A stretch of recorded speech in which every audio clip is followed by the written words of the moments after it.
परमार्थ एवढा सोपाही नाही आणि एवढा अवघडही नाही, परंतु त्यातल्या त्यात देवाकडे अर्ज करणारे पांडुरंग परमात्म्याच्या समोर विनंती करणारे आहेत, देवा जसं चाललंय ना तसं चालू दे, तुझी भक्ती फार सुंदर आणि स्वतंत्र आहे. रामायणातलं वर्णन आहे, भक्ती तात स्वतंत्र अवलंबन आणा, माझ्याकडे लक्ष द्या. बसा बाबा तुम्ही आता.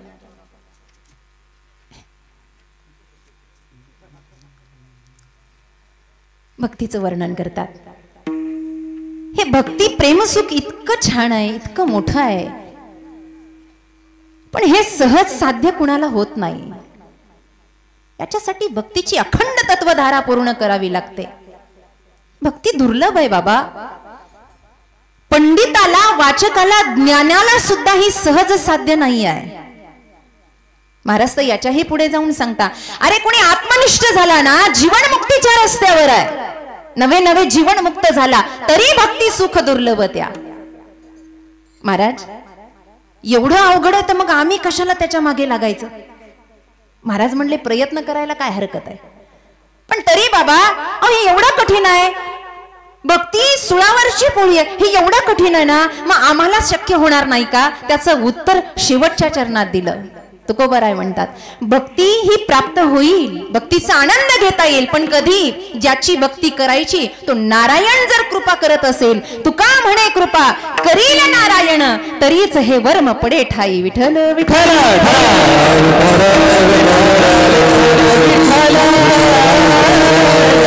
परिचित परंतु आवश्यक देण्याचा परिहार असा. माईबाप आपल्या या गावामध्ये गेले 21 वर्ष झाले.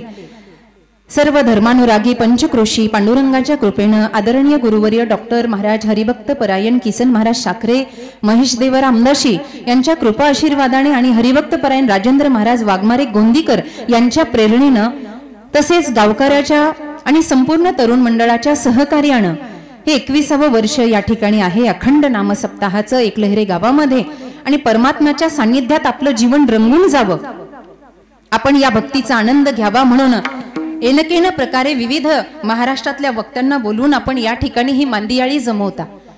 आणि म्हणून त्या निमित्ताने आज आपल्या या 21व्या वर्षात मला इथे आपण निमंत्रण दिलं.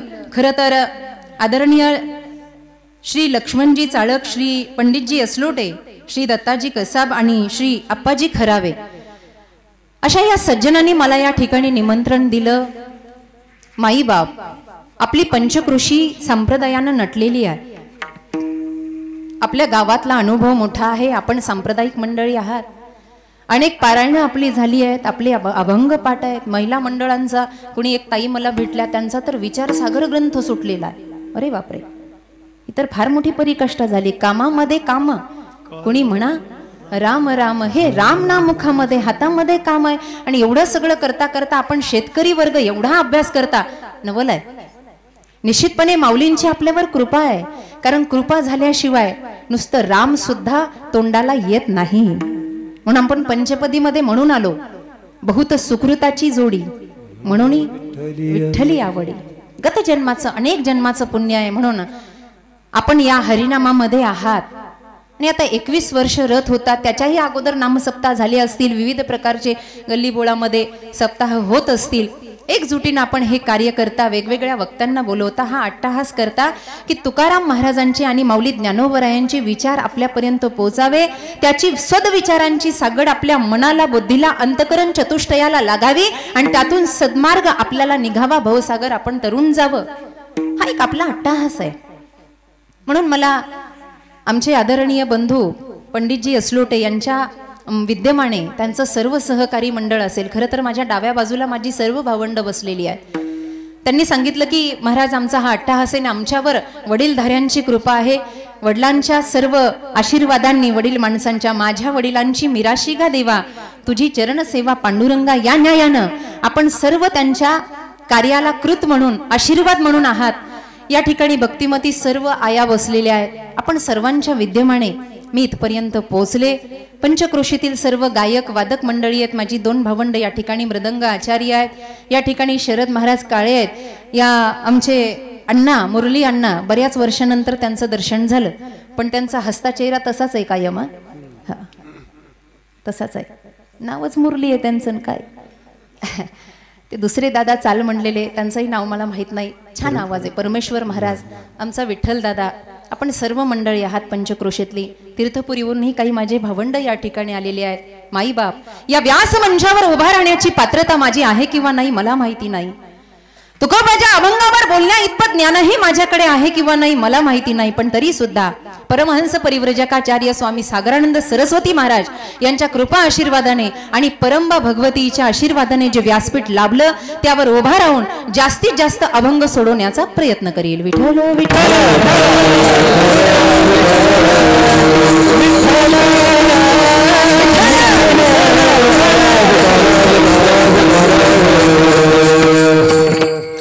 अनादी कालाची वाईट संस्काराची धूळ आपल्या मनपटलावर आहे, म्हणून आपल्याला कळतंय पण वळत नाही. वारकरी संप्रदाय आपली दशा होऊ नये म्हणून दिशा दाखवणार आहे, बरोबर आहे ना. जीवनात आपली दशा होऊ नये, आपले हाल होऊ नये म्हणून आई जशी लेकराच्या काही चुकलं की कानाला पकडते आणि त्याला नीट वळणावर आणते ना, तसं अर्भकाचेसाठी पंथी हाती धरिली पाटी. तुकोबराय म्हणतात, माझ्या लेकरांनी पुढे व्हावं आणि ब्रह्मानंदाचा आनंद घ्यावा, ब्रह्मरस घेई काढा तेने पिडा. जीवनाचं अत्यंत प्रकारच्या दुःखाची निवृत्ती व्हावी आणि परमानंद रूपी सुखाची प्राप्ती व्हावी म्हणून तर हा अट्टहास आहे. माय ज्ञानेश्वरीचं दर्शन करून देण्याचं कारण काय आहे? देव भेटावा म्हणून ज्ञानेश्वरी आहे काय? गाथा देव भेटावा म्हणून आहे काय? अरे देव भेटण्यासाठी देव लांबच गेला कुठे? जर तो लांब गेला असता तर वारकरी संप्रदायातले परोक्ष अपरोक्ष दृढ अपरोक्ष हे ज्ञान संतांच्या वाणीतून प्रगट झालंच नसतं. कोणतं? विठ्ठल जळी स्थळी भरला रिता ठाव नाही सर्व मी तिस महात्मा दुर्लभा. सगळीकडे आम्हाला विठ्ठल दिसतो. हा अनुभव सर्वांना यावा, हा भक्ती तत्वातला अनुभव आहे. दुःख निघून जावं. आनंद म्हणजे परमात्म्याची प्राप्ती आहे. परमात्म्याची प्राप्ती म्हणजे आनंद आहे आणि तो आनंद या भक्ती सागरामध्ये आहे. पण याच्यात डुबल्याशिवाय नाही. जावे त्याच्या वंशात तेव्हा कळे. अशी वरवरची भक्ती जर करत राहिलो तर ती एवढी दुर्लभ आहे बाबा, ती आपल्या वाट्याला सुद्धा येणार नाही. असे कित्येक जन्म जातील पण आपल्याला कळणार सुद्धा नाही पांडुरंगाचं तत्व काय आहे म्हणून. आपण फक्त प्रमाणच म्हणत राहू. सुंदर ते ध्यान उभे विटेवरी कुठे आहे? सदा माझे डोळे जडो तुझे मूर्ती. दिसलाय का कधी? दिसलाय नाही. कधीतरी स्वप्नात तरी यावा. भक्तिशास्त्र असं आहे, स्वप्नात देव म्हणजे आपलं भजन अर्ध्यापर्यंत पोहोचलं. जडजडोनी वाहिला निघ ये भक्तीची वाटे लाग, जीवी पावसी अव्यंग निज धाम माझे, जडजडोनी वाहिला निघ. किंवा करावी तातडी परमार्थी. एवढं भजन, एवढं प्रेम त्याच्यामध्ये असावं. जे प्रेम तुकोबारायांना जाणवलं, जे प्रेम उत्कंठित झालं आणि अंगीकारल्यानंतर तुकाराम महाराज ज्यांना जागृती झाली, माग शुद्ध दशमी पाहुणी गुरुवार केला अंगीकार तुका म्हणे. सगळ्यात मोठी किमया त्या दशमीला झाली आणि अनुग्रह मिळाला. सत्य गुरु राये कृपा मज केली, परी नाही घडली सेवा काही, सापडविले वाटे जाता गंगा स्नाना, मस्तकी तो जाना. सगळे गुरु परंपरेतले अभंग आपल्याला माहिती आहेत. अनुग्रह झाला आणि भक्ती तत्व जागृत झालं. बरं मला सांगा, जी गोष्ट आपल्याकडे आहे त्याचीच माहिती आपण दुसऱ्यांना सांगणार ना? जे आपल्याकडे आहे तेच आपण वाटणार ना? एका व्यक्तीच्या मनात आलं आणि त्यानं 500 रुपये वाटायचा विचार केला. काय वाटायचा विचार केला? बोलत जा म्हणजे मला बरं वाटतं. राग पाहू नका, काही चुकलंय का माझं? भेऊ वाटतं हो मला. 500 रुपये वाटायचा विचार केला आणि त्यानं वाटायला सुरुवात केली. आता 500 रुपये वाटायला मतदानच यावं असं काही नाही. कधी वाटू शकतोय माणूस? त्यानं वाटायला सुरुवात केला. मग त्याच्याकडे होते म्हणून वाटले का नव्हते म्हणून वाटले? हो, होते म्हणूनच वाटले ना. भक्तीचं सौंदर्य त्यांनी जाणलं, कारण भक्तीचा अनुभव त्यांना आहे म्हणून त्यांनी जगासमोर मांडला. अनुभव आहे त्यांना. तुका म्हणे साक्षी आले तरी हे केले प्रगट. एवढा अनुभव घेतला. किती घेतला? अहो किती चरित्र सांगावं तुकोबांचं. प्रारंभ करतानाच ते म्हणतात, देवा ही माझी निराशी, ठाव तुझे पायापाशी, याचा धरीन अभिमान, करीन आपुले जतन. देवा काय सांगावं, माझी भक्ती काही एका जन्माची आणि एका घराण्याची नाही. अनंत जन्मापासून, एवढंच नाही अनंत अवतारापासून आहे. त्याचं प्रमाण आहे आपल्याकडं. ज्या ज्या वेळेला भगवंताचे अवतार झाले त्या त्या वेळेला तुकोबांना दर्शन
संतांचं आणि जीवामध्ये हाच फरक आहे. संतांमध्ये जीवामध्ये हा फरक आहे माई बाप, की संत आपली अनुभूती सांगतात आणि तीही श्रेष्ठ असते.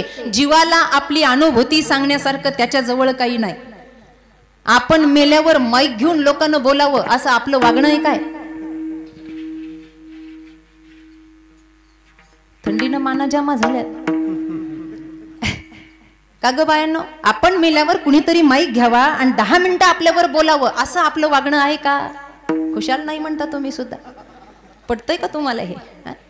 एक जण म्हणला, महाराज घरात बायकोच ऐकणं तर माणसं ऐकणं सोडून द्या. असं होतं का कधी कधी? पुरुष मंडळांना एक प्रश्न आहे, तुम्हाला कारलं आवडतं? आवडतं का? नसलं आवडत तरी आजच्या दिवस हो म्हणा. कारलं आवडतं. बाहेरून घरात गेल्यानंतर बायकोनं प्रश्न विचारला का, हो काय करू भाजीला, असं विचारते ना कधी कधी? विचारते ना? नसली विचारत तर कुंभमेळा चालू आहे. विठ्ठल विठ्ठल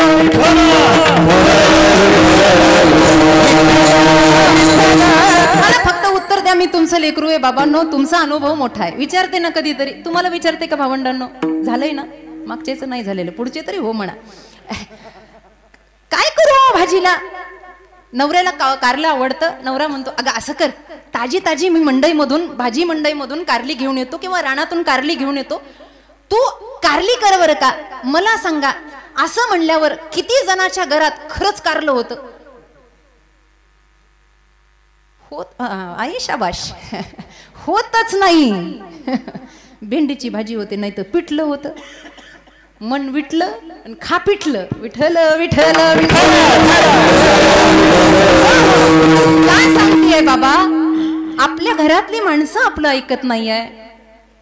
संतांचं असं आहे की त्यांच्याबद्दल बोलावं, त्यांच्याबद्दल कार्य सांगावं. कारण का?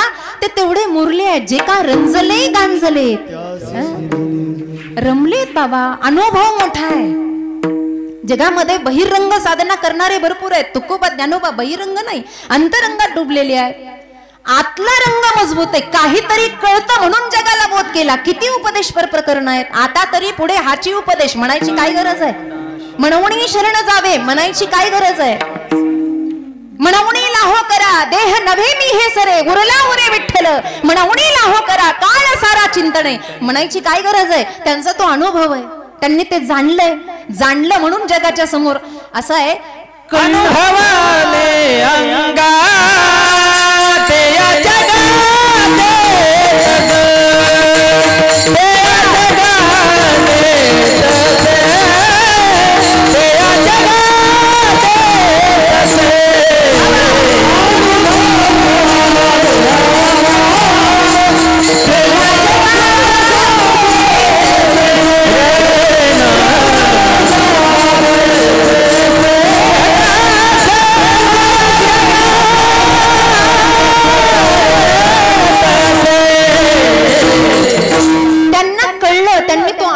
अनुभव आले अंगा. याचं त्याचं ऐकून सांगितलं नाही, कुणाचं पाहून केलं नाही. 300 वर्षाची साधना विश्वंभर बाबाची होती, तेव्हापासून रुजलंय. म्हणून देहूच्या घराण्यामध्ये आजही देव उभा आहे. कुणामुळे उभा आहे? फक्त विश्वंभर बाबामुळे उभा आहे. आणि म्हणून ती परंपरा तुकोबारायापर्यंत आली. वलोबा कनकाई ही सुद्धा पुण्याईनं विठोबाच्या भक्तीला लागली. विश्वंभर बाबापासूनची ही जुनी परंपरा आहे. या घराण्याला काहीतरी कळतं. माऊली ज्ञानोपर आहे, महाविष्णूचा अवतार, काहीतरी कळतं. शांती ब्रह्म एकनाथ महाराज भक्तीबद्दल काहीतरी कळतं. नवे नवे अनुभवत आहे. काहीतरी कळलं पाहिजे. तुका मने अंगी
आपण ते अंगीकारावं, ते आत्मसात करावं, त्याची अनुभूती व्हावी, त्यातलं काहीतरी कळावं, तेव्हा जगाला सांगावं बाबा कळत नाही वळत नाही आम्ही वारी करतो. कशाला सांगतो बाबा?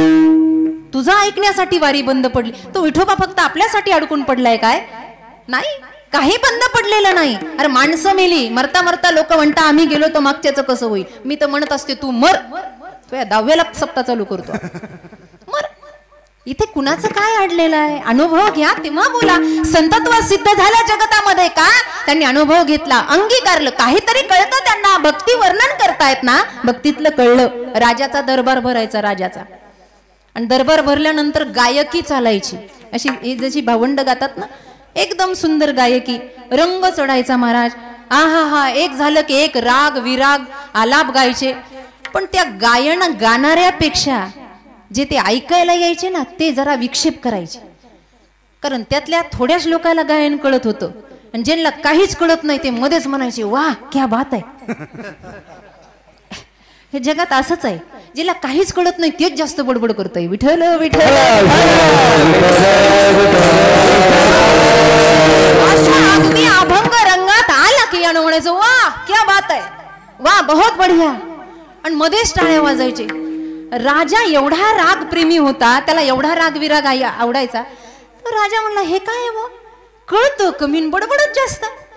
म्हणलं यांना खरंच कळतं का बघावं. म्हणून त्यांनी एक दिवस प्रधानाला बोलूनच घेतलं आणि म्हटलं प्रधानजी एक काम करायचं. काय म्हणे, आता राग विरागाचा छंद असा जोपासायचा म्हणे, आता एक भजन संध्याच ठेवा म्हणे. भजन संध्या मग खुल्या मैदानात नाही म्हणे, दरबारात भजन संध्या ठेवा आणि आव्हान करा म्हणा, ज्यांना ज्यांना भजन ऐकायचं त्यांनी या. हे दरबार भरला हो, हे दरबार भरला. दरवाजा लावून, आता दरवाजा लावून घे, बंद करून घे. काही सैनिकांना सांगितलं, नेमके समोरचे मुखडे चेहरे लक्षात होते राजाच्या. म्हणले गुपचूप त्यांच्या मागं जाऊन बसायचं आणि असं तलवारीचं टोक टोचायचं म्हणे पाठीमागून. आणि त्यांना सांगायचं हे बघा, जर का वाह क्या बात आहे असं म्हणलं का इथंच मुर्दा पाडी. असं म्हणायचं. ही तलवार तशीच आरपार जाईल, हा नोक असाच छातीमध्ये पोटामध्ये घुसेल, अशी धमकी द्यायची म्हणे. त्यांच्या जवळच बसायचं, डोळे दाखवायचे म्हणे त्यांना. सैनिकांनी जसं राजानं सांगितलं तसंच केलं महाराज. सगळं दरबार थक्क झालेला, सगळे बसले आहेत. आहा, राग विराग सुरू झाला. छंद गाणारे तानसेना सारखे गायक त्या दरबारामध्ये आहेत आणि त्यांनी राग विरांग प्रारंभ केला. सुंदर आलापी सुरू झाली. पण जे हे सवयीवाले होते ना, रोजचे वाक्या बाते म्हणायचे, हे म्हणणारे आज गपच बसले. त्यांना तसं म्हणायला आठवलं की ते तलवारीचं नोक टोचायचं. अर्धा तास झाला, वाक्या बाते कुणी म्हणलंच नाही. 1 तास झाला, कुणी बोलेच ना. राजा म्हणला आता जमलं. 2 तास झाले आणि जेव्हा राग रंगात आला तेव्हा त्यातले काही रसिक असे होते, म्हणले तलवार आरपार गेली तरी चालेल पण वाक्या बाते झालं पाहिजे. राजा म्हणला एवढ्यालाच बसू द्या, बाकीच्याला बाहेर काढा. कळत ना वळत त्यातलं त्यात तुमचं आम्ही अनुग्रह घ्यायचा तसा, तुमचं आम्ही ऐकायचं कसं. तुकोबरा यातले आहेत का? नाही नाही, भक्ती पंथामध्ये रमलेले तुकोबरा आहे. तुका विष्णू नाही तुझा आपण उगच म्हणत नाहीये. अरे रेलो या थोकडा तुका आकाश आहे एवढा, एवढं भक्ती तत्व. अहो आजपर्यंत जाऊ द्या, सगळं चरित्र तुम्हाला माहिती आहे. चला, अनुष्ठान मांडलं इंद्रायणी तीरावर, लाह्यासारख्या वह्या तरुण आल्या, तुम्हाला माहिती आहे. अनगडच्या बादशाला फकीराला भेटले, तुम्हाला माहिती आहे. चला, पण आजपर्यंत एक गोष्ट आपल्या समोर तरी घडली आहे का मला सांगा. आपल्यातला, आपल्या कुटुंबातला गेलेला व्यक्ती कधी परत आलाय का? एक लैरात आलाय का? नाही आला, कधीच आला नाही. पण तुकोबराय जाऊन परत आले, निळोबरायांसाठी आले, अनुष्ठान मांडलं, तुकोबराय आले. ज्या वेळेला मुलीला विरह झाला भगीरथीला, आणि भगीरथी वियोगामध्ये रडतीये, बाबा बाबा बाबा तुम्ही हवे होते मला. आणि पांडुरंगाच्या समोर गुडघे टेकून साकडं घालते भगीरथी. ए देवा, अरे काय वाटत नाही का तुझ्या काळ झाला? अरे माझ्या बाबाला घेऊन गेलास. उठता बसता आमच्या मुखार विंदातून अभंग निघायचा बाबाचा. भक्ती तत्व आम्हाला, अरे पुरीपासून बाप दूर गेला.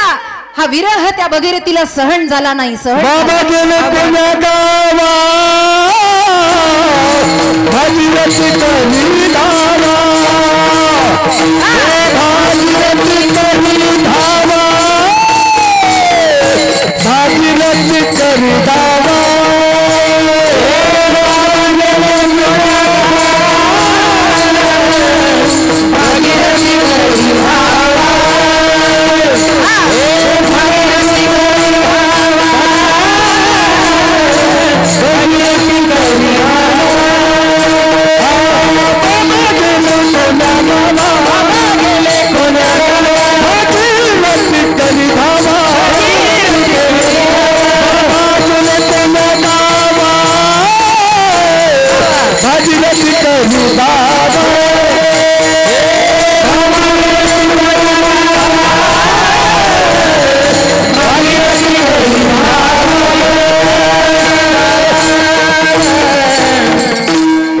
बाबाला अंतकरणापासून. ते बाबा साधारण नव्हते बाबा. ज्यांच्या समोर पांडुरंग परमात्मा ज्यांची वाट पाहतोय, तुकोबांसाठी स्वतः देव सिद्ध झाला. आणि पांडुरंग परमात्म्याचा तो अनुग्रह तुकोबा वैकुंठातून आले, आपल्या मुलीसाठी भगीरथीसाठी आले. येलवाडीला, देहूजवळ येलवाडी आहे, आणि येलवाडीला तुकोबराय आले. महाराज काय आनंद झाला असेल. ज्या वेळेला आपण अग्नी दाह देतो, जाणाऱ्या व्यक्तीला पाहतो, त्यावेळेला आपण ढसढसा रडतो का आता हे पुन्हा कधी दिसणार नाही. आपण शेवटचं मुख पाहून घेतो का आता हे पुन्हा कधी पाहायला भेटणार नाही. पण गेलेला व्यक्ती पुन्हा परत आला, आनंद गगनात मावेना लेकीचा. आणि भगीरथीनं स्वागत केलं. बाबा तुम्ही आला? आला, बसा बाबा. स्वागत केलं. एवढ्या घाई घाई ना बाबा येणारे असं जर कळलं असतं ना तर शिदोरीचा बंदोबस्त केला असता. पण अचानक बाबा आले. आता घरात खायला काय बनवायचं बरं म्हणून आपल्या सर्वांना चरित्र माहिती. शेवया बनवल्या, बटुळ्याचा भात, शेवया बनवल्या. पण आपल्याकडची पद्धत आहे, घरी खायचं तर आपण तसं खाऊ, पण पाहुणा आल्यावर दुधाची धार असल्याशिवाय आपण बटुळ्याचा भात, शेवया वाढणार नाही हो. पण आता एवढ्या अवस्थेमध्ये अचानक कुठून दूध आणायचं, काय करायचं? लेकीच्या मनातलं ज्यांना कळतं ते साक्षात ब्रह्म आहे. कळतंय का? ते साक्षात ब्रह्म आहे. आणि त्यांनी सांगितलं भगीरथी वरून येतोय, दूध आणू शकत नाही काय? आणि म्हणून येलेश्वरा ते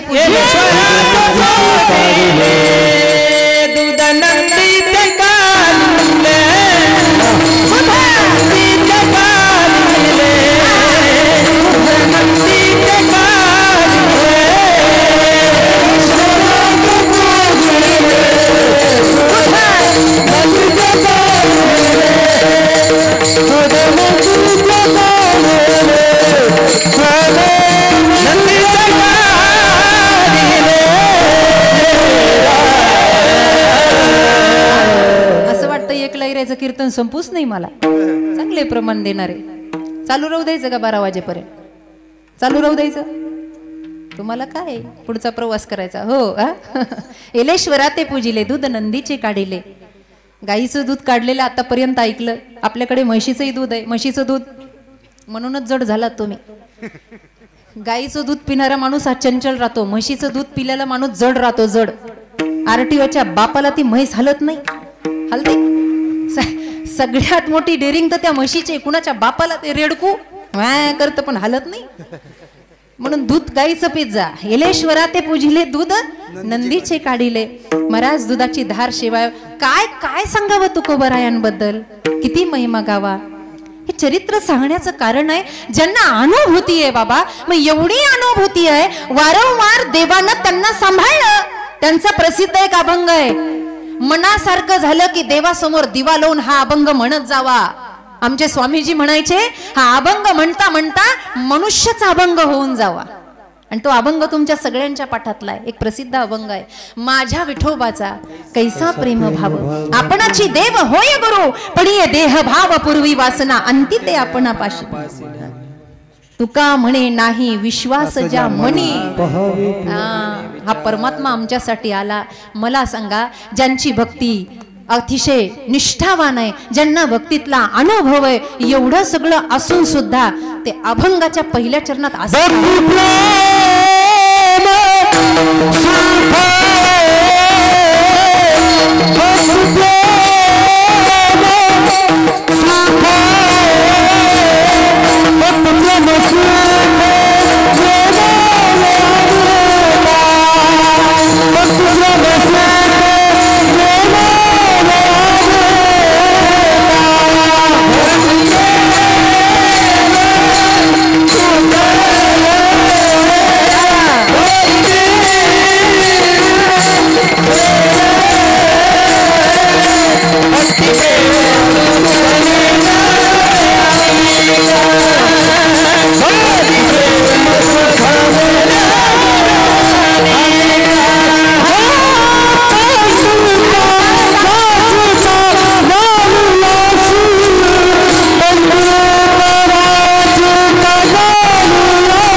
नेनवे आणि का असं म्हणता का हो महाराज? असं का?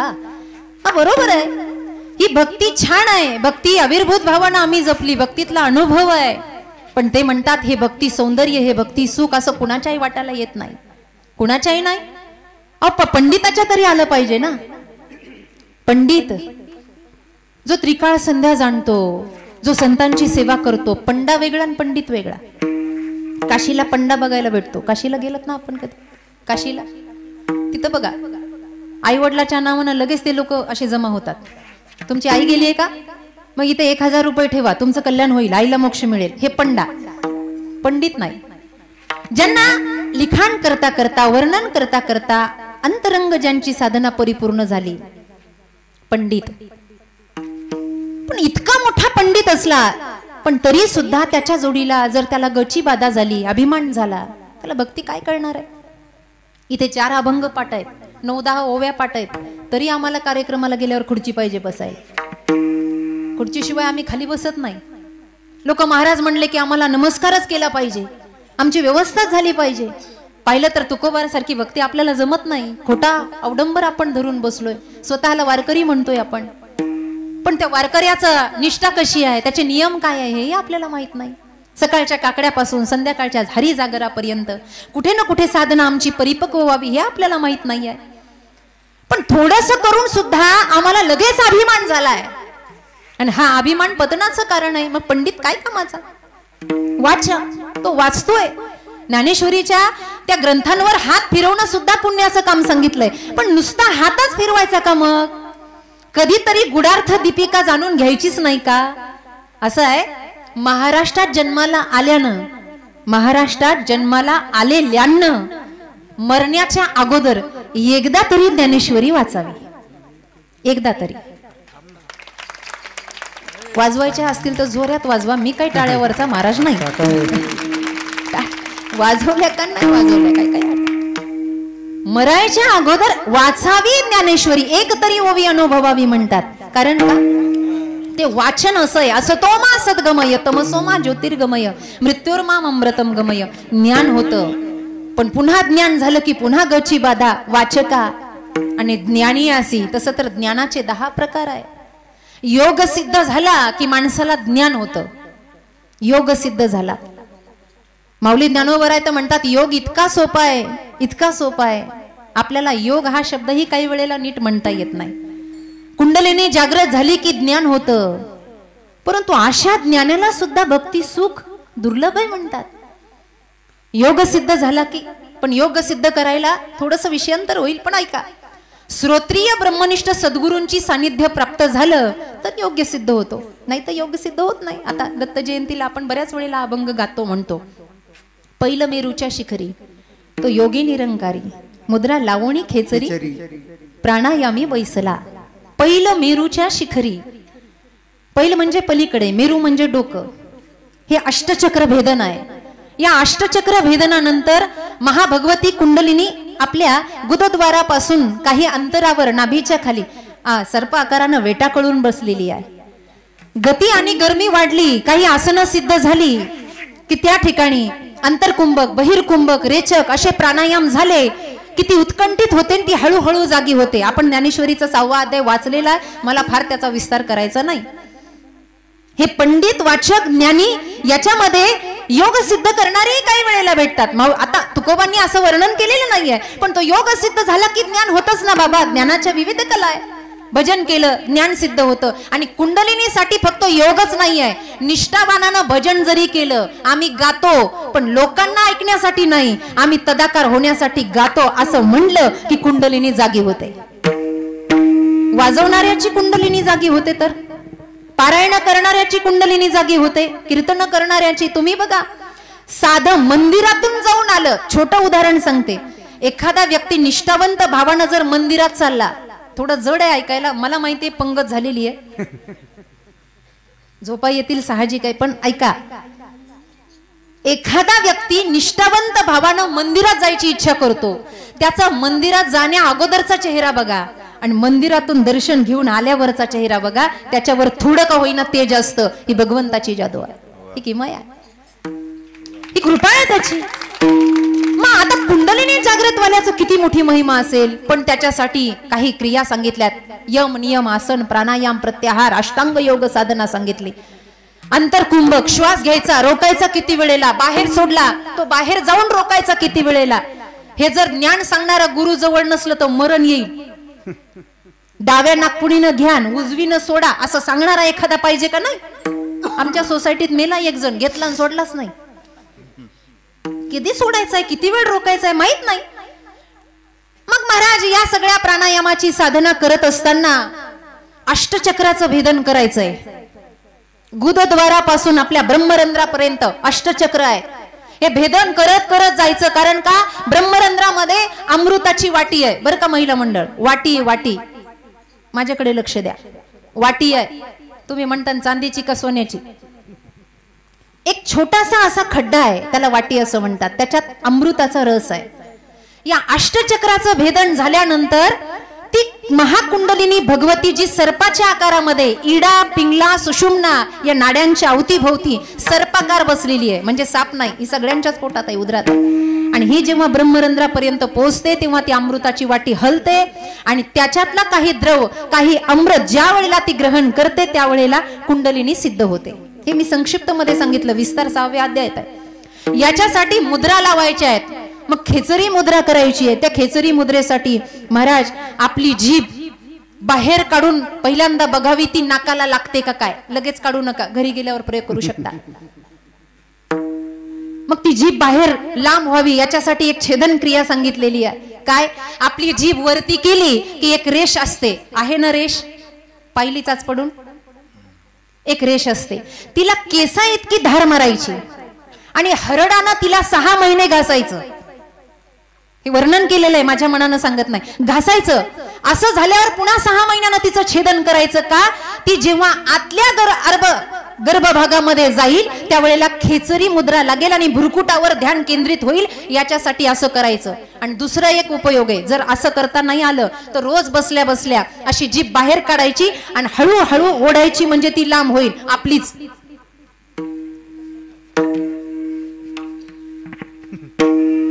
त्यानं ती छेदन क्रिया होईल. असं झाल्यानंतर महाकुंडलिनी जागृत होते, योग सिद्ध होतो. पण हा योग ज्ञानापर्यंत पोहोचवतो. तुकोबराय म्हणतात असा ज्ञानी सुद्धा काही कामाचा नाही. महाराज तुम्ही एवढं बोलता. अरे मी एवढंच बोलत नाही, मी त्याच्या पुढचं दुसऱ्या चरणात बोललोय. आत्मनिष्ठ जरी जरी आत्मनिष्ठ जरी झाले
वाचकाचं ज्ञानीयाचं कुठे घेऊन बसलात. मी त्याच्या पुढे सांगतो जे आत्म्याशी निष्ठ आहे. आता आत्मनिष्ठ कोण नाहीये, सगळ्यांनाच आपला आत्मा प्रिय आहे. कोणाला असं वाटतं का बसल्या बसल्या आताच आत्मा बाहेर जावा? वाटलं तरी सप्ताह होस तर नको, कशाला सुतक गावाला उगाच. नाही कळलं काही काहीला असं वाटतं का? महिला मंडळ वाटतं का आत्मा बाहेर जावा म्हणून? अय लाडक्या बहिणी, नाही ना वाटत आत्मा बाहेर जावं. सगळेच आत्म्याचे आपल्याला हे माहिती आहे. नैनम छिंदंती शस्त्रानी नैनम दहती पावका, हे माहिती आहे. त्याला जाळल्यानं तो जळत नाही, त्याला पाण्यात डुंबवल्यानं तो डुबत नाही, हे सगळं माहिती आहे. पण तरी सुद्धा आपण आपल्या आत्म्याशी निष्ठ, साधा सरळ सोप्या भाषेत सांगतो. कुणालाही वाटत नाही मी मरावं, त्या आत्म्यानं आपल्याला चिटकून बसावं. भलेही देह आणि आत्मा हे काही कार्य करण्यासाठी एकत्र आलेली आहे. या दोघांचा कार्यकारण संबंध नाही आहे. देह अहमदंड म्हणून हा माझा माझा करत आपण जीवन घालवतो. कुणाला असं वाटत नाही आत्म्याशी आपण अनिष्ट होऊन जावं आणि हे बाहेर पडावं, असं नाही वाटत. सहज बोलता बोलता कधी कधी आपण म्हणत असतो, मरण काय, मरणाच्या बापाला मी भेट नाही. काही काही लोक असं पुढचं म्हणतात, मरण काय, मरण्याच्या बापाला म्हणे मी भेट नाही. दोन मित्र दोघाची पैंज पडली. पैंज पडल्यावर गप्पा मारता मारता, आता मित्राच्या गप्पा काय कुठल्या कुठेही जाऊ शकते. गप्पा रंगल्या आणि हा म्हणला, अरे असं भिव दाखवत जाऊ नको म्हणला, मला भेट नाही म्हणला मरणाला मी. घाटी हॉस्पिटल आपल्याला माहिती आहे, औरंगाबादला माहिती आहे ना. तिथं एक जणाचा वशिला होता आणि वशिला असल्यानंतर त्यानं सांगितलं, म्हणला तू जे बोललाय ना ते मला सांग. म्हणे काय, खरंच घाबरणार नाही? हो म्हणे नाही घाबरणार. बघ बरं माझा वशिला आहे तिकडे, मी काही काम सांगू शकतो. महाराज लाखाची पैंज पडली, लाखाची. ठीक आहे म्हणे काही हरकत नाही. करायचंय काय, माझी भीती तुला सिद्ध करायची आहे ना, करायचंय काय. ज्याचा वशिला आतमध्ये होता, चांगलाच जबर वशिला होता, त्यानं सांगितलं काही नाही, तुला मी 100-150चे चॉकलेट आणून देतो. तू काय करायचं, शवग्रहामध्ये जायचं. शवग्रह माहितीये, शवग्रह मुर्दे जिथं ठेवतात ते, जिथे मुर्दे असतात ना त्याला शवग्रह असं म्हणतात. शवग्रहात त्या मुर्द्यांच्या त्या खाणीमध्ये, त्या घरामध्ये जायचं आणि असे जे पांढरे कपडे टाकलेले असतात त्या खाटावर, काही नाही म्हणे, त्यांच्या हातामध्ये असं एक एक चॉकलेट ठेवून यायचं म्हणे. हा बहादर मोठा, त्याला वाटलं आता एवढं कुठं होणार आहे, पण त्यानं बरोबर 150-200 रुपयाचे चॉकलेट घेऊन दिले. मी मरणाच्या बापाला भीत नाही म्हणणारा. म्हणला खरंच ठेवायचे का? म्हणलं घाबरला काय, लाखाची पैंज आहे. म्हणला कोणाच्या बापाला घाबरत नाही. पुन्हा तेच काही काही लोक काय एवढा आत्मविश्वास दाखवतात तेच कळत नाही. कुठेही काही आत्मविश्वास दाखवू नये. हे गेलं महाराज, तयारी झालं. ज्यानं पैंज टाकली होती का लाखाची, ते मागच्या दारानं गेलं. आणि जे शेव झोपलेले होते, जे मुर्दे झोपलेले होते का, त्याच्यातल्याच एका मुर्देमध्ये जाऊन स्वतः झोपले पांघरून घेऊन. आणि हे चॉकलेट वाटायला गेलं. गेल्यानंतर 20-25 जणांच्या हातात यानं चॉकलेट दिले. आणि 20-25 चॉकलेट दिनं झाल्यानंतर हे 26वं फक्त एवढंच म्हणलं, यार अजून एक दिन, हे जागेवर मेलं. कुठेही फुकटचे नाही, आत्मनिष्ठ सगळेच आहेत हो. असं काय करता, सहज वैतागून आपण म्हण याच्यापेक्षा मरण परवडलं, पण यम आला की त्याला गोड गोड बोलायला लागतात माणसं. एक माणूस एवढा हुशार, सहज ओघात आलं म्हणून सांगते, मला काही फार सांगायचं नाही. यम आला म्हणे त्याच्या दारामध्ये, आणि दुकानदार होता, किराणा दुकानदार, बायको माहेराला गेलेली होती. दुकानदार होता, यमाना आवाज दिला, चला म्हणे चला. आता हे अगरबत्ती ओळीत होतं, एका हातात चहाचा कप. आपलं भजनही तसंच असतं. पंचपदी होस तर 2-3 कप मुरली महाराज चहा लागतो. कुणी काढलाय कुणास ठाऊक, काय तर म्हणे घसा गरम करायचा. विठ्ठल विठ्ठल विठ्ठल सुंदर के धान उभे विटेवरी फुर. असंच आहे आपल्याला. अजून काय, ते एका हातात चहाचा कप, अगरबत्ती ओवाळीत आहे. हनुमान चालीसा चालून मागून आवाज आला, चला. यानं कप खाली ठेवला, शांततेत मागे वळून पाहिलं. उगत आलं म्हणून दृष्टांत देते, बाई काही संबंध नाही. मागे वळून पाहिलं, तो यम एवढा सुंदर दिसत होता. महिला मंडळ एवढा देखणा पाहिलाय कधी? काही काही हो म्हणल्या मागच्या. अगं साधा जरी पाहिला तर 6 महिने झोप यायची नाही, एवढं देखणं येते. असे शिंग, मळवट भरलेला, लाल जीभ, बाहेर 4 व्हीलर सोडलेली, रेडा रेडा अशी त्याची आकृती आहे. फेर अँड लवलीनं चेहरा सजवलेला, काळ कुट्ट. तो म्हणला चला. यानं मागे वळून पाहिलं. पाहिल्याबरोबर त्याला म्हणला, हो आपण यम का? यू आर वेलकम, स्वागत. मृत्यू लोकात काही होऊ शकतं आणि 2025ला तर काही होऊ शकतं. या म्हणे, या. यम आला, बसा म्हणे, आमच्याकडे पद्धत आहे, अतिथी देवो भव. बसा. सोफ्यावर बसला. यानं सगळी प्रक्रिया पाहिली ना आतमध्ये गेला. बायको घरी नव्हती. फ्रीजमधून थंडगार दूध काढलं, ग्लासमध्ये टाकलं, दुकानात गेला, कसलं तरी औषध आणलं, त्याच्यात टाकलं, बोटानं हलवलं. यमाला म्हणला, आमच्याकडे तसा कोणी निर्मुखी जात नाही, तुम्ही दूध प्राशन करा. गट गट गट गट गट गट यमानं दूध पिलं आणि पिल्यानंतर तो मूर्छा येऊन पडला. अर्थात तो चक्क येऊन त्या सोफ्यावर पडला. हा आनंदी झाला आणि चक्कर येऊन पडता पडता त्याच्या हातामध्ये पांढरा कागद होता. हा त्यानं घेतला. कोणी? त्या किराणा दुकानदारानं. दुकानदार फार हुशार असतात, आजचे इथं बसलेले सोडून, फार हुशार. त्याने तो कागद घेतला आणि वाचला. वाचल्यानंतर असं होतं, मृत्यूची यादी, म्हणजे मरणाऱ्याची लिस्ट, मरणाऱ्याची यादी. सगळ्यात वरती याचं नाव होतं. यानं पटकन पेन आणला, वरचं नाव खोडलं आणि खाली लिहिलं. तासाभरानं यमाला जाग आली. यम म्हणला, प्राण्या, काय सुंदर द्रवपदार्थ तू मला पाजलास, कृतकृत झालो. वरती सुद्धा एवढं सुंदर पेय नाही आहे. तुझ्या प्राशन केल्यानं माझं अंतकरण प्रसिद्ध झालं, सिद्ध झालं, आणि म्हणून मी आता तुला वरदान म्हणून एक प्रक्रिया करतो. म्हणे, काय करता यमराज? काही नाही म्हणे, मरणाऱ्याची सुरुवात वरून करणार होतो, आता खालून करतो. कुठेही काही जमत नाही. आमचा आत्मा बाहेर जावा असं वाटत नाही. पण तुकोबरायनं थोडंसं वेगळं म्हणायचंय. आत्मनिष्ठ आहेत, उपासना चालू आहे, सोहम नाम जप चालू आहे. अहो, जीवन मुक्त होण्याच्या तयारीपर्यंत आहेत. पण तुकोबराय म्हणतात, तरी सुद्धा भक्ती सुख त्यांना दुर्लभ आहे. कसं दुर्लभ आहे? एकदा भजन करा. विठ्ठल विठ्ठल ब्रह्मानंदाचा आनंद घेणारा ब्रह्मानंदी, ज्यानं ब्रह्म जाणलंय, बस आता तो जीवन मुक्त आहे. ब्रह्मानंद जाणला, ध्यान लागलं त्याचं, त्याला ब्रह्माशिवाय, अखंड तेजाशिवाय त्याला काही दिसत नाही. अशा अवस्थेत तो आहे. त्या ब्रह्मानंदाचा आनंद एकीकडे, ब्रह्मानंदाचा आनंद एकीकडे, आणि कीर्तनात बसणं ही सुद्धा त्याची कृपा आहे. नवे नवे भारतासारख्या देशात जन्म मिळाला ही कृपाच आहे. पवित्र ते कुळ पावन तो देश, जेथे हरीचे दास जन्म घेते. इथून कृपेला प्रारंभ झाला. माळ गळ्यात आली, कृपाच आहे महाराज. भजनानंदामध्ये मन लागलं. तुकाराम महाराजांचा एक प्रसिद्ध अभंग आहे, तुमच्या सगळ्यांच्या पाठात आहे. जुनी जाणती मंडळी इथं बसलेली आहेत, आपण अनेक पारायणं केली आहेत, आपल्या अभंग पाठ आहे. आता कोठे धावे मन, तुझे चरण देखलिया, भाग गेला शीन गेला, अवघा झाला आनंद. ही कृपाच आहे. त्याच्या चरणाजवळ मन आरूढ होणं, तेथे माझी हरिवृत्ती राहो, आणिकन लगे माईक पदार्थ, तेथे माझे अर्थ नको देवा. मन लागलं, ही कृपा आहे. तुका म्हणे कृपा, कृपेवर एकच सांगते, त्याची कृपा झाली की सगळं जग जिंकल्यासारखे. नवे नवे ब्रह्मानंदापेक्षाही मोठा भक्ती तत्वातला आनंद. एक छोटंसं उदाहरण आहे. गावाच्या बाहेर एका वृक्षाखाली एक व्यक्ती उपासना करत बसला. संसाराला कंटाळला, माळ हातामध्ये घेतली आणि उपासना करत बसला. हरेर कृष्णम कृष्ण कृष्णेति कृष्णम, किंवा राम राम स्मरा हादी वगैरे वगैरे त्याचं भजन चालू झालं. भजन करता करता करता करता, हे बघा, भजनामध्ये एवढा आनंद आहे की शरीर आपोआप डुलायला लागतं. मुद्दामून डुलवायची काही गरज नाही. म्हणून मुली मागे पावले खेळत होत्या, काहींना राग आला असेल, मी त्यांना थांबवलं. कारण हरिपाठामध्ये नाचणं ठीक आहे, पण कीर्तनात थोड्या उड्या मारल्या की समोरच्यांचं लक्ष यांच्याकडे जातं. महाराज थोडं मला माफ करा. कीर्तनातच रंग असा चढावा की आपोआप अंग डुलावं. मी भजनातलं सांगते, तदाकार वृत्ती व्हावी.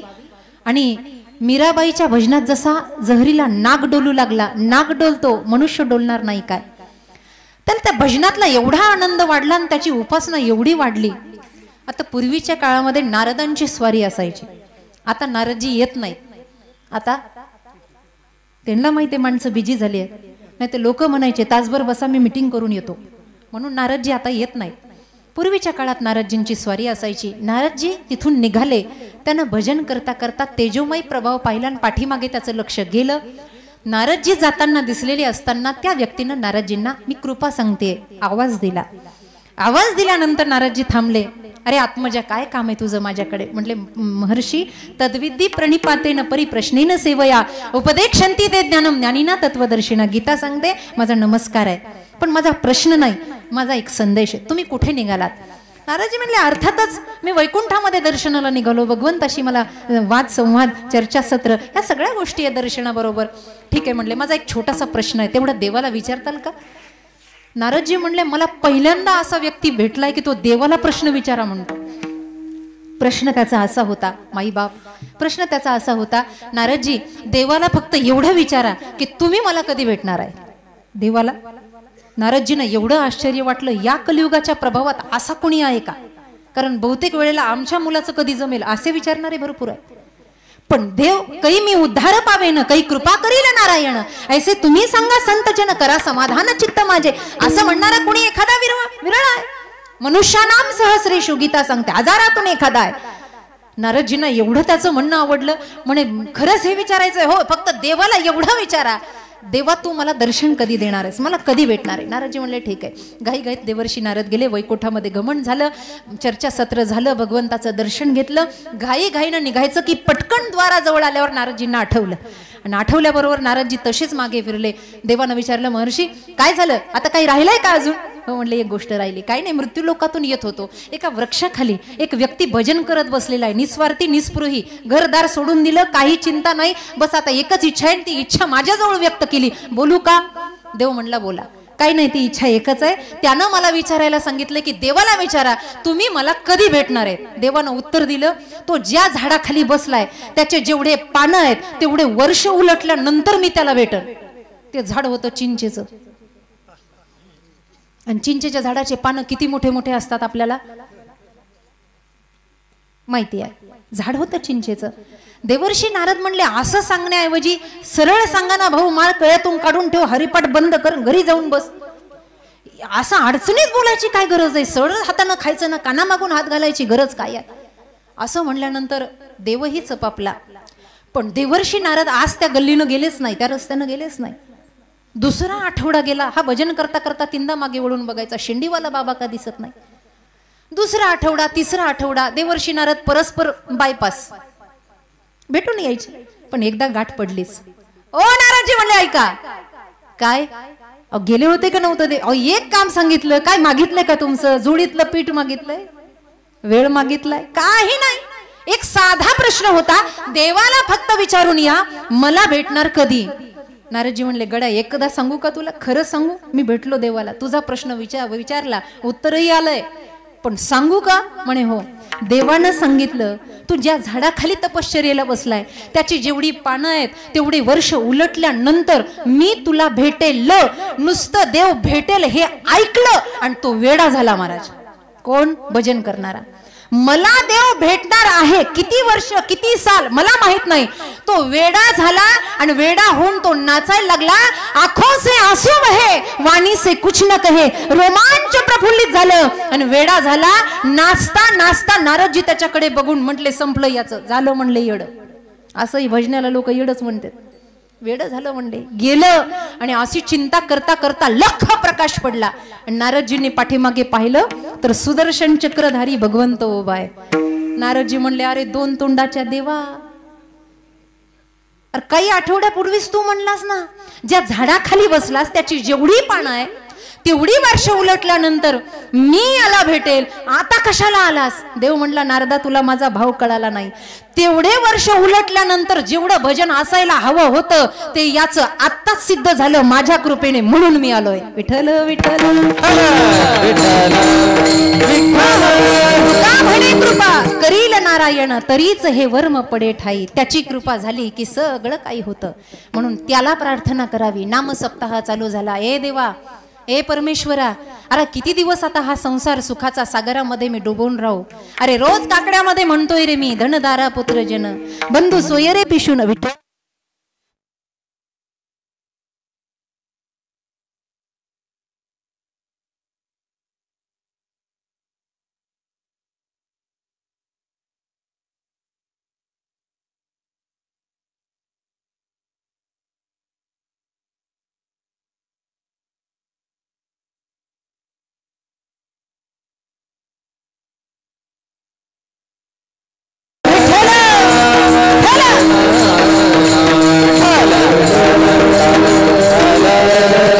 कधीतरी म्हणा, ए परमेश्वरा. देवाला बोललं की देव साधतो, बरं देव मिळतो. आपण देवाला मागत नाही, आपण देवाचं मागतो. अर्जुनाने देवाला मागितलं, दुर्योधनाने देवाचं मागितलं. च आणि ला याच्यामध्ये फरक आहे. जरासं व्याकरण पक्क असलं पाहिजे देवाला मागताना. देवाचं काय काय? सृष्टी देवाची आहे, सगळं देवाचं आहे, पण देवाला म्हणायचं, देवा हे तुझं नको देऊ, तूच मला पाहिजे. एकदा तो मिळाला ना, बाकी काही राहत नाही. हे भजन कीर्तन त्यासाठीच आहेत. वारकरी संप्रदायामध्ये अखंड नाम हरिनाम सप्ताह करण्याचं प्रयोजन हे आहे. गतकालापासून आपण बसलोय, हरिपाठ कधी शिळा झाला नाही, काकडा कधी शिळा झाला नाही, आरत्या कधी शिळ्या झाल्या नाही, परंतु आपलं जीवन असंच वाहवत चाललंय, आपल्याला त्याचा बोधच होत नाहीये. बोध होण्यासाठी तर आपण काकड आरती करतो ना. भक्तीची या पोटी बोध काकडा ज्योती, पंचप्राण जीवे भावे ओवाळू. बोध व्हावा म्हणून तर आपण अनादी अंबिका हे भजन घेता, तेव्हा बोध परडी घेऊन हाती, हेच आहे ना. काहीतरी बोध आम्हाला कळावा, काहीतरी मिळावा, काहीतरी आम्ही शिकावं, म्हणून हे चाललेलं आहे. म्हणून माईबाप हो, या सप्ताहाच्या निमित्तानं भक्ती पंथामध्ये रमा. उपदेश करण्या एवढी मी मोठी नाही आहे. आपण सर्व माझी माईबाप आहात. आपण सर्व बसलेली श्रोतेगण आमच्यावर अनुग्रह करता म्हणून कीर्तनकार बोलतो. लक्षात घ्या, आपली शक्ती आहे. आपण एकवटलेले आहात परमार्थ चिंतन ऐकण्यासाठी. असंच एकामध्ये रममाण व्हा. एक गोष्ट लक्षात ठेवा, आणि सगळ्यांना ठाऊक आहे, जाताना काही सोबत नेत नाही. का एकलैरेवाल्यांनी 2-4 गुंठे नेलेत जाताना? नेलेत का? नेले असले तर मला सांगा, 1-2 मी पण घेऊन जाते. नाही नेत, तोळे नेत नाही, गुंठे नेत नाही. जे आलंय ते इथेच सोडून द्यायचंय. कितीही घर जमवलं, कितीही पैसा जमवला, ते सगळं इथे राहणार आहे. पण काहीतरी या महाराष्ट्रासारख्या भूमीत आलोय तर काहीतरी करा. आज अभंग निवडलाय. या अभंगाची विद्वत्ता एवढी मोठी आहे की माझ्यासारख्या अज्ञान बालिकेनं याच्यावर बोलावं एवढं हा अभंग कुंठित नाही आहे. सागराला जसं कुंभामध्ये भांड्यात भरता येत नाही ना, तसं एक वाक्य मनाच्या कुपीत घेऊन जा. तुकाराम महाराजाच्या अभंगावर बोलणारा वक्ता अजून जन्माला यायचा आहे. कळतंय का? हा अभंग पूर्णपणे कोण सोडू शकेल? ज्ञानगंगा आहे तुकाराम महाराजांचे अभंग म्हणजे. माऊलींची ओवी म्हणे, साच आणि मवाळ मितले आणि रसाळ, शब्द जैसे कल्लोळ अमृताचे. फार मोठा साठा आहे. म्हणून या विद्वत्तापूर्ण अभंगावर मी काय बोलेल, पण जाता जाता एक सांगून जाईल. जीवन व्यर्थ घालायचं नाही, चार्वाकासारखं जीवन जगायचं नाही. आपण वेदांत जाणून आहात म्हणून चार्वाकाची जात आपल्याला कळेल. एक श्लोक आहे चार्वाकाचा, यावत जीवम सुखद जीवेत ऋणम कृत्वा घृतम पिबेत भस्मीभूतस्य देहस्य पुनरागमन कुतः. याचा असं आहे, चार्वाकाचा एक प्रकार आहे, यावत जीवम सुखद जीवेत, आहेत आनंदात जगा. मग काही लोक म्हणले का हो, आनंदात जगायसाठी पैसा पाणी लागेल ना? ते म्हणले मग त्याच्यासाठी अडचण काय आहे? मग ऋणम कृत्वा घृतम पिबेत, ऋण काढा सण करा. असे हुशार आहेत काही काही जन्माला आलेले. ऋण काढायचं दिवाळी करायची. चार्वाक आहेत बरं. यावत जीवम सुखद जीवेत ऋणम कृत्वा घृतम पिबेत. मग त्यांना लोक म्हणले, अहो ऋण काढल्यावर सण करायचा, मग ऋण फेडायचं नाही का? ते म्हणले हा नाही फेडायचं. मग भस्मीभूतस्य देहस्य पुनरागमन कुतः. एकदा मेल्यावर ते काय सरनात उडी मारणार आहे काय? मरुस तर ऋण फेडायचं नाही, सुखी जीवन जगा. असं नकोय. छत्रपती शिवरायांच्या भूमीमध्ये आपण जन्माला आलोय. जाता जाता थोडंसं बोलून जाईल. आज वर्तमान स्थितीमध्ये सगळं काही बिघडलंय, सगळं बिघडलंय.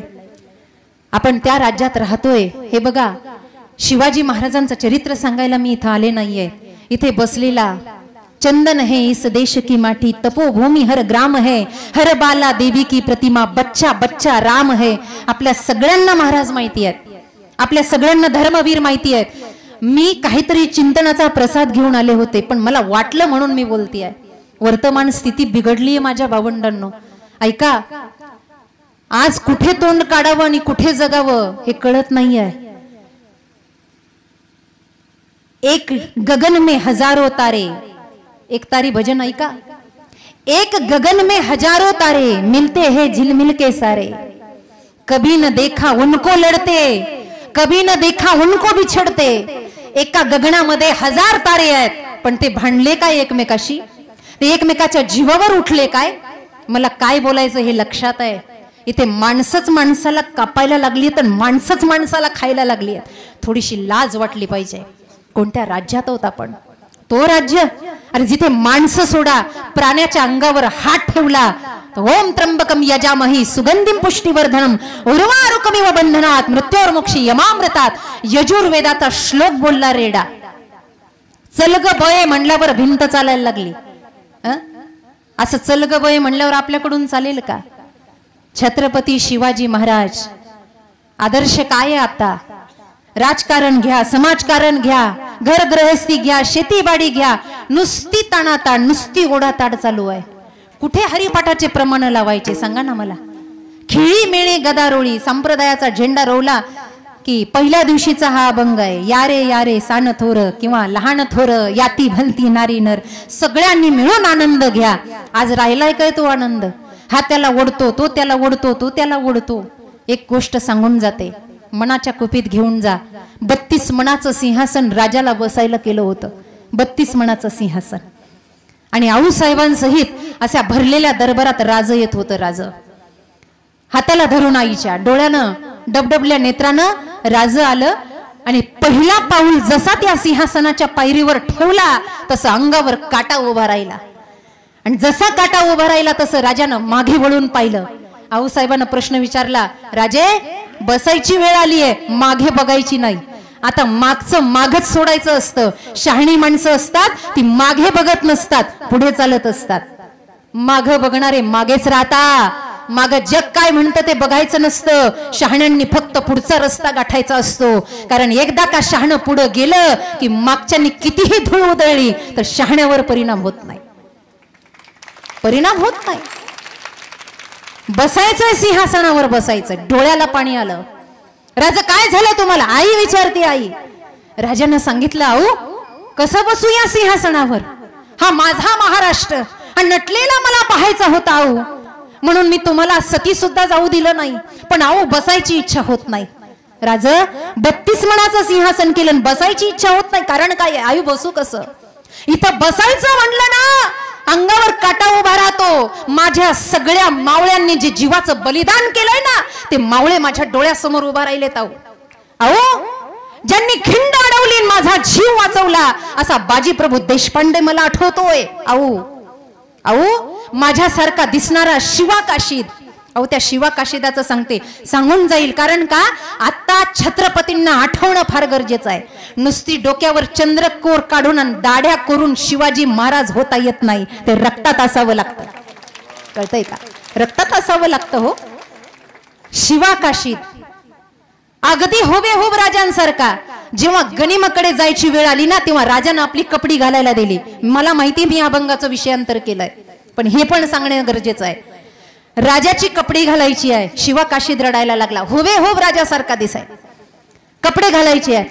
हुंदके देऊन रडायला लागला. छातीला धरलं महाराजांनी. शिवा अरे का रडतोस बाबा? राज रडू यासाठी येतय महाराष्ट्राच्या भूमीत असा एक पठ्ठा जन्माला आला की त्याला तुमची कापडं घालायला भेटली, दुसरा कोणी नाही. भाग्यवान आहेस. आपण रडतो का? राज बोलता बोलता कधीतरी माझी बायको मला चिडवायची, राजासारखे दिसतायत ना. मग राजाला घरी कधी आणणार? का उगाच राज राज करत बसता? राजाला कधीतरी घरी आणा. म्हणून बायकोला आईला वचन देऊन आलोय राज. काय ही मोहीम पार पडली की तुम्हाला घेऊन घरी जायचं. पण हुंदका आला रडू आवरेना. शिवा काशीद म्हटलं, राज मला वाटत नाही मी पुन्हा येईन. मला वाटत नाही मी परत येईन. मी नाही आलो ना तरी माझ्या आईला तोंड दाखवायला का होईना तुम्ही जा बरं का. मी वचन दिलंय. मी मेल्यावर का होईना माझं वचन पूर्ण करा. राजानं वचन दिलं. शिवा काशीद गेला. मला विस्तार करायचा नाही या इतिहासाचा. शिवा काशीद गेला. जेव्हा कळालं हा खरा शिवा नाही त्यावेळेला महाराज तलवार आरपार घुसलेली होती गनिमाची. घाव सोसलेला होता. प्राण यातना व्हायला लागल्या, तळमळायला लागला जीव. आठवा तो इतिहास. आज त्या महाराष्ट्रात राहतो की एक शिवा दुसऱ्या शिवासाठी जीव देतोय. आणि आज आपण सख्याच भावाच्या जीवावर उठलोय. कुठे पडलाय महाराष्ट्र? कुठे गेली भारताची संस्कृती? लक्षात घ्या. ज्या वेळेला शिवा काशीद गेला आणि घटनेनंतर काही काळानंतर महाराजांना कळालं, माझ्याकडे लक्ष द्या, शिवा गेला. इकडे त्याची पत्नी आणि आई ताट सजवून परेशान, नगर सजवलं, तोरणा बांधली. माझा शिवा येणार, माझा शिवा येणार, माझा शिवा येणार. घाई घाईनं राजा निघालं. आता काय सांगायचं? महाराज तुकडे तुकडे झाले शिवाचे. काही मुठभर मावळ्यांना घेतलं आणि राजा निघालं शिवा काशीदाच्या घराकडं. लांबूनच मॉब दिसला. एवढी गर्दी, राजा आलं वाटतं. आता वेशीवर गेला पाहिजे. आणि घाई घाईत शिवा काशीदाची बायको नटली आणि तिनं ताट हातामध्ये घेतलं. पण जसा जसा मॉब जवळ येत होता तसं तसं जुन्या जाणत्या माईला कळालं आणि तिनं त्या पत्नीच्या हातातलं ताट घेतलं. ती म्हणली, थांब, तुझ्या हातातलं ताट माझ्या हातात दे. का? थांब, तुला माहिती नाही. आईला सगळं कळालेलं होतं. मॉपाचं चलणं काय आहे, राजा कसा चलतोय, राजाची मान कशी आहे, याच्यावरून त्या आईनं सगळं शोधलं आणि तिच्या हातातलं ताट आपल्या हातामध्ये घेतलं, तिला उभी केलं. जसं जसं राजा जवळ येतंय, शिवा काशिदाची आई पुढे झाली आणि सुनाला मागं केलं, कारण हिला आघात सहन होणार नाही. शिवा काशिदाची आई पुढे झाली, राजा समोर उभा आहे. डबडबल्या डोळ्यानं राजा माईकडे आईकडे पाहतय. हिनं आरती ओवाळायची, आरतीच्या ताटाला हात लावला. आई अगं ओवाळू नकोस ग. कोणत्या अंतकरणानं तुला सांगू की तुझा शिवा संपलाय? कोणत्या अंतकरणानं सांगू? आईनं सांगितलं, शिवबा सांगायची गरज नाही. जेव्हा दबके चरण हलके पावलं पडत होते ना, तेव्हा खालची माती सांगत होती माझा शिवा गेलाय. ताट हातातलं पडलं आणि राजाच्या कमरेला कवळून मिठी मारली आणि आई धाय मोकळून रडायला लागली. सावरलं आईला आणि राजानं विचारलं, माय मुलगा गेला म्हणून रडतेस का? शिवा काशिदाच्या आईनं सांगितलं, नाही राजा, लेक गेला म्हणून रडत नाही, मला पश्चाताप होतो की मला एकच लेक होता जो तुमच्या कामी आला. आई पृथ्वीनं मला दुसरा लेक द्यायला पाहिजे होता, तो सुद्धा तुमच्यासाठी पणाला लावला असता, म्हणून माझ्या डोळ्यात पाणी आहे. जेव्हा 32 मनाचं सिंहासन चढायचं ना, राजानं मागं वळून यासाठी पाहिलं, अहो शिवा काशिदाची माय दिसते मला, कसं बसू या सिंहासनावर? प्रत्येक मावळ्याचा विचार करणारा राजा होऊन गेलाय. आणि आता कोणाचाच विचार राहिला नाही. उठलं सुटलं याचं घर बरबाद कर, त्याच्या मागे लाग, याला उद्ध्वस्त कर. अरे कोणत्या राज्यात राहतोय, कोणत्या शहरात राहतोय, कोणत्या देशात राहतोय, याचं भान ठेवा. आणि हे भान राहावं म्हणूनच अखंड हरिनाम सप्ताह. विठ्ठल विठ्ठल.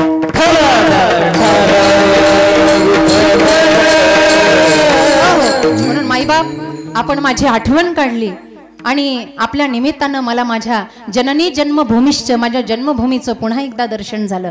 खरं तर आनंदाची गोष्ट, गेल्या 20-21 वर्षापासून माझे वर्गमित्र, आमचे आदरणीय पंडितजी असलोटे दादा, हे माझे वर्गमित्र आहेत. इथे दत्ताभाऊही बसलेले आहेत. शिवाय माझे तीर्थपुरीचे सगळे सहकारी 5वी ते 8वी पर्यंत आम्ही एका वर्गात शिकलो. आमचे संजू दादा असतील, आमचे रामभाऊ असतील, आमचे चंदू नाना असतील, आमचे माऊली ज्ञानेश्वर असतील, त्या ठिकाणी सर्वच मंडळी. आता मला बऱ्याच जणांची नावं आठवत नाहीये, ते समजून घेतील. त्यांनी सांगितलं, दीदी आमचे नावं पण घेऊ नका. आमचे बंधूही या ठिकाणी आलेले आहेत सर्वजण. मला आनंद झाला की मोठ्या संख्येनं आपण आलात आणि तुम्हा एकत्र एवढ्या माईबापाचं मला दर्शन झालं. मी कृतकृत झाले. अशीच कृपा माझ्यावर राहू द्या. नक्कीच माऊली ज्ञानोबर आहे, तुम्हाला ताकद देतील आणि तुमच्या आशीर्वादानं माझ्या शेवटच्या श्वासापर्यंत असंच हरिनाम चालू राहील. ज्ञानेश्वर